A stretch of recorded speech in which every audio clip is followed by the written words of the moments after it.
Sorry if you thought I was going to play that whole song and sing to it.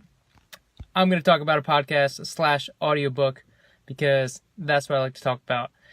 So this video is brought to you by the High Performing Habits from Brendon Burchard, which is actually free on iTunes, so you don't actually have to get the audiobook. They gave the audiobook for free.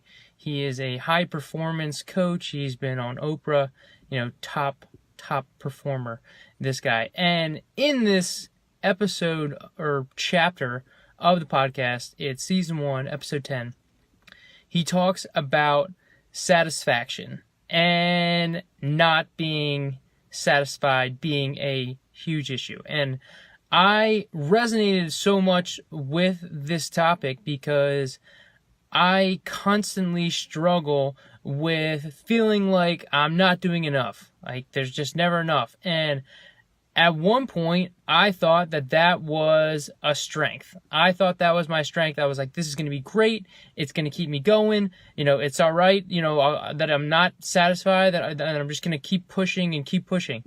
But what he talks about in this episode is that not being satisfied is not what creates success.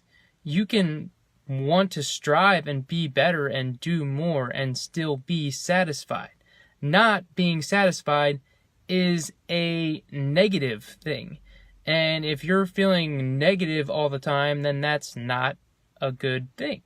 So in this lesson, we'll call it, or chapter, he talks about how being satisfied is a high performing habit. So people in this book, he's reviewing people who are high performers. And that is one of the traits that they have, is being satisfied. Now, that does not mean that they're content with where they are.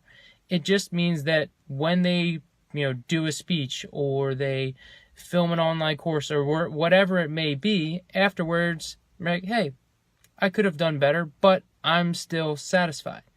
And it's important to take a moment and just be happy where you are, on the path that you are, and be satisfied where you are and where you're going, and not worry about the things that you could have done better or the things that you still want to do or are trying to do.